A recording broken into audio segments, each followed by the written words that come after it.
Antes de começar esse vídeo, eu queria dizer uma coisa que me deixou bastante irritado. Não triste, irritado. Mais ou menos frustrado, acho que irritado mesmo. É que eu tô me esforçando para terminar 3 trabalhos e quando é hoje já tem 3, 4 para serem terminados, sabe? Eu tô no meio de um e já tem 4 para serem terminados e na próxima semana já tem aula. Ou já tem aula não, já tem prova, entende? Parece uma hidra, não a hidra da Marvel, sabe? Mas a hidra da mitologia grega, aquela que você corta uma cabeça, surgem duas no lugar da decepada. Pois é, você acaba com um trabalho, vem dois no lugar desse que foi terminado. Parece que o seu trabalho ele é permanente, sabe? Você não tem uma paz decisiva, não uma paz que é duradoura, uma paz ilusória. Isso me deixa um pouco irritado. Como ninguém vê esse canal, eu acho que não tem problema dizer isso aqui. Na verdade, eu não estou criticando ninguém. É uma coisa que eu só estou dizendo, expondo a uma frustração, eu acho. Uma raiva por o trabalho, você se esforça, mas nunca é o suficiente, porque sempre tem um novo obstáculo, né? Parece aquele negócio do flash reverso, sempre um passo à frente. Aí é meio irritante. Mas bora lá. Eu vou começar aqui o estudo para teoria geral da Constituição, porque quarta-feira vai ter uma atividade avaliativa em que eu tenho que saber um pouco, né, pelo amor de Deus, sobre aquele artigo do qual é o nome dele, que eu já até esqueci, do Maurício Fioravante, Constituição, da Antiguidade aos Nossos Dias. Beleza. Então, esse estudo vai ficar dividido em vários vídeos, porque eu não estou com tanta paciência para ocupar vídeo longo. Eu não sei, seja o que Deus quiser, bora lá. Capítulo 1, a Constituição dos Antigos, Politeia e República. O mundo antigo, historicamente determinado, teve seu próprio modo, historicamente determinado, de expressar a necessidade de certa ordem política. Em poucas palavras, teve sua própria doutrina política, que manifesta uma perquisição profunda sobre as condições indispensáveis para individualizar e configurar uma ordem significativa no plano coletivo, capaz de sustentar-se e desenvolver-se no tempo. Só tem um problema. O que é essa perquisição? Perquisição.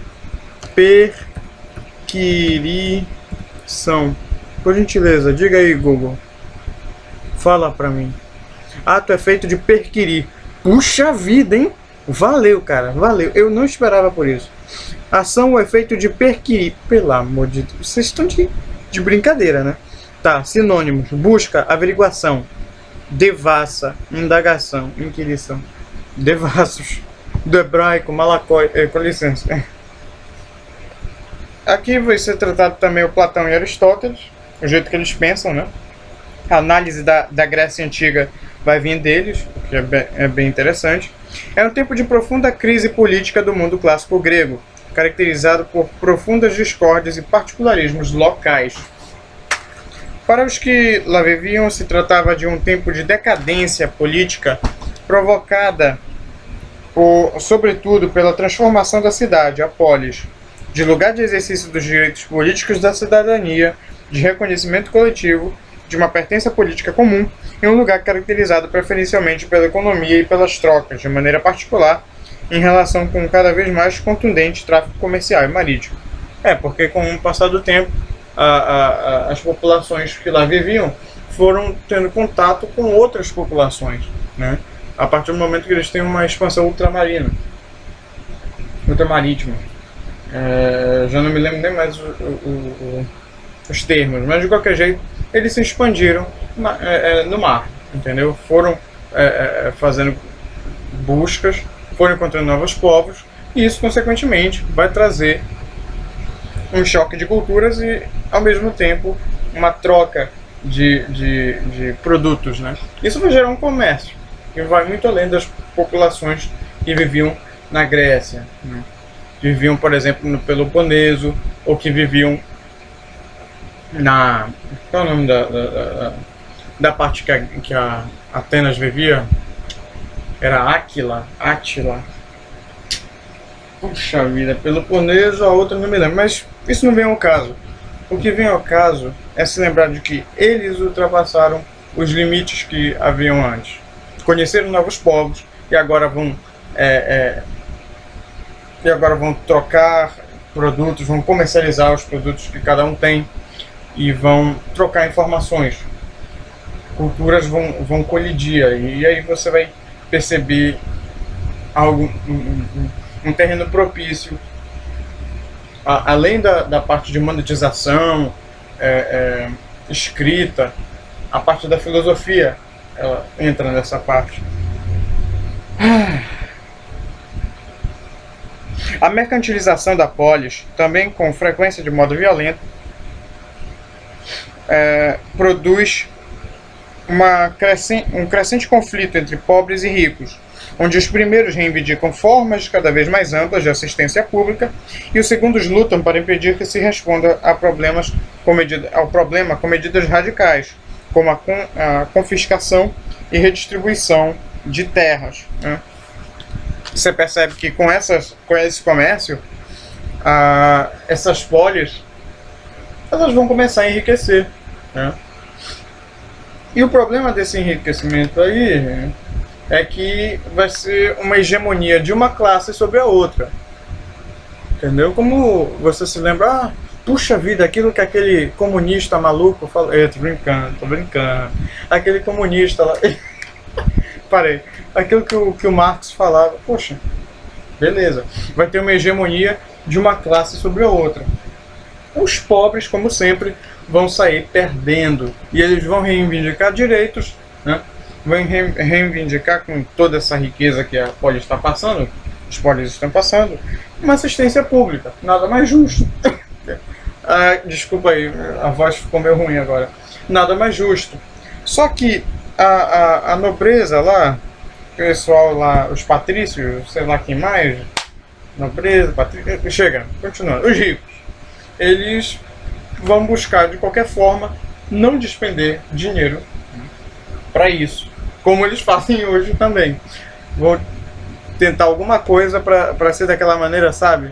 A gente vai dar, mas não vai ser a gente tem potencial, mas não vamos cumprir esse potencial. E, né, esse é o negócio do confisco de bens e redistribuição de terras. Isso aí é uma coisa que ficava maluco quando eu vi um negócio desse. E essa é a parte do conflito entre ricos e pobres na crise política na Grécia Antiga. Então, bora continuar. É importante fixar este primeiro ponto. Este pensamento político nasce em uma melancólica fase da decadência política, dirigido, como veremos adiante, a restabelecer um ideal coletivo que fosse forte e plausível, que fosse capaz de superar as divisões sociais. O temor que prevalece de onde inicia toda a reflexão é o de que a estasis, conceito fundamental com que se indica uma condição dentro da qual o conflito social e político, animado por um crescente espírito de facção, cada vez mais unido à luta entre pobres e ricos, tende a assumir características radicais, que tornariam impossível sua solução dentro das estruturas políticas então existentes e conhecidas.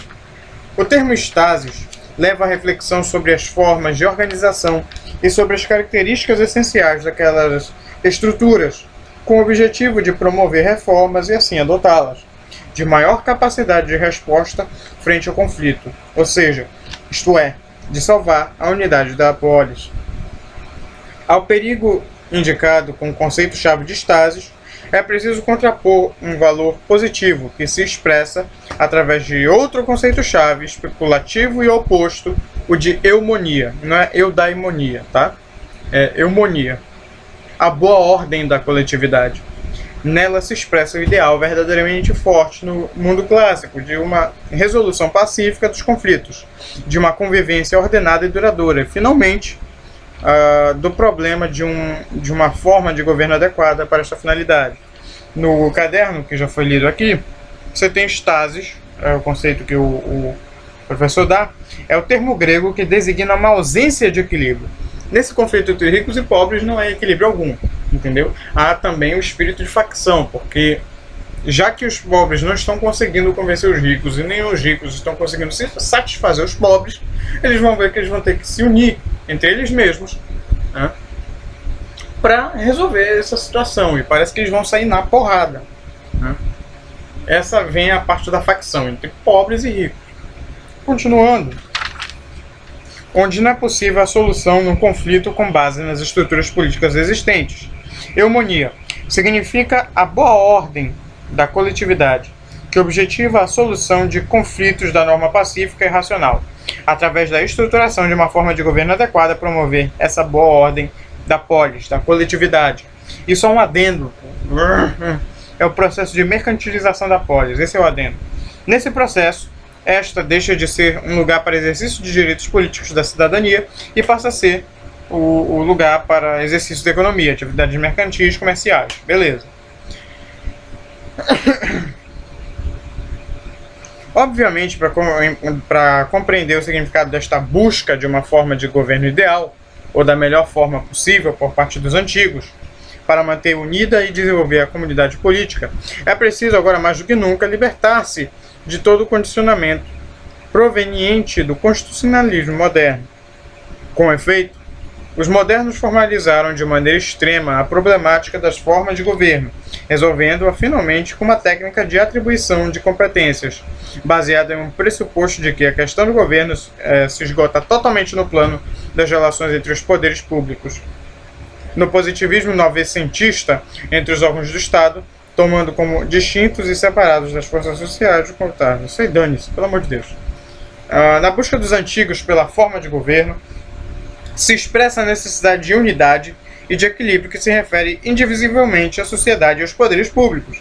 A forma de governo buscada não pressupõe, por isso, nenhuma soberania, e muito menos ainda um Estado.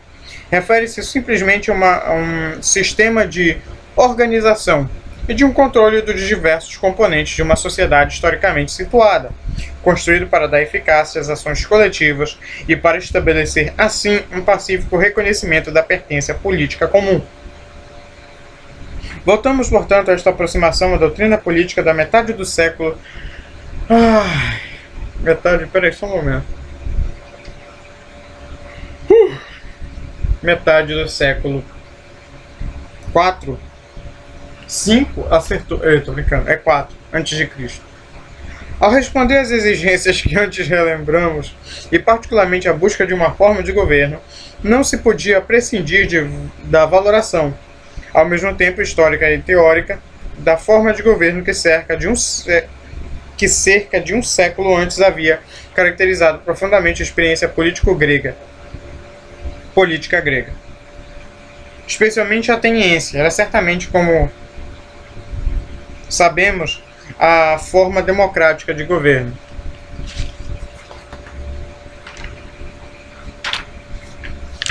Você tem aqui a figura do Clístenes, né, que aparece como o quê? Ele faz uma reforma constitucional. E depois você tem um Péricles. Ele vive lá governando por uns 30 anos. A cidade de Atenas havia adquirido uma conformação profundamente democrática do ponto de vista político. Poxa, que bom.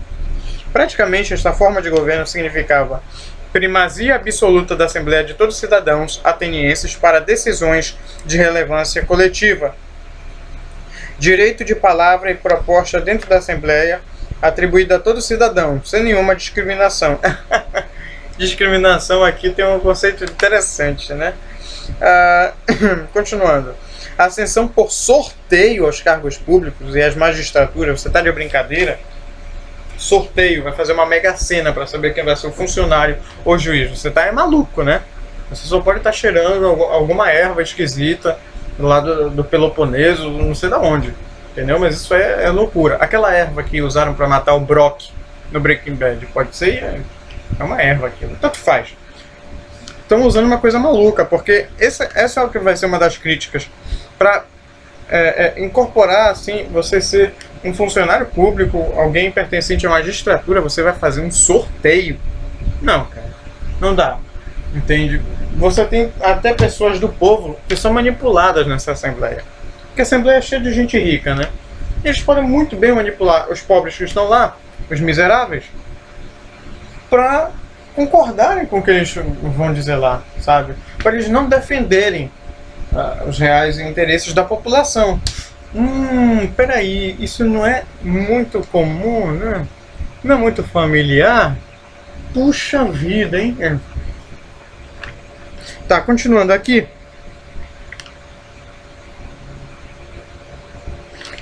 Inclusive aos tribunais, novamente justificada pelo pressuposto de igualdade absoluta entre os cidadãos, de tal modo que todos são considerados dignos de ascender, inclusive aos mais altos cargos. Alternância anual dos governantes, que comprometeria na gestão do governo a maior parte possível dos cidadãos. Obrigação dos governantes de prestar contas publicamente. Beleza, cara. Só não parece muito prático, né? Como não deve ter sido. Tudo isso havia se desenvolvido segundo um binômio, democracia e isonomia, situando assim a organização da política sob uma ordem fundada no princípio primeiro da igualdade. Puxa, que bonitinho, né? Tenho até vontade de chorar. Forma democrática de governo, características, primazia absoluta da Assembleia de todos os cidadãos para decisões de relevância coletiva, direito de palavra e proposta dentro da Assembleia atribuída a todo cidadão, a sessão por sorteio aos cargos públicos e magistraturas, a Pinel, a pessoa que pensou isso era Pinel, não só pode. Obrigação dos governantes de prestar contas publicamente. Poxa, beleza, cara. O binômio é democracia e isonomia. Democracia e isonomia. Agora, continuando, vai vir a parte, o tópico da politeia. Vamos lá. Após um século, era necessário perguntar-se como havia se concluído esta experiência democrática, que havia sido deixada de herança para o século seguinte. É precisamente nesse contexto que se desenvolve a reflexão de Platão e Aristóteles. Veja só, vou repetir. Era necessário perguntar-se como havia se concluído esta experiência democrática, como ela se concluiu, e o que havia deixado de herança para o século seguinte. Quais são as consequências dessa experiência democrática? E é isso que a reflexão do Platão e do Aristóteles, essas reflexões, vão tratar. Agora, bora para a parte 2, que já está muito gigante esse vídeo.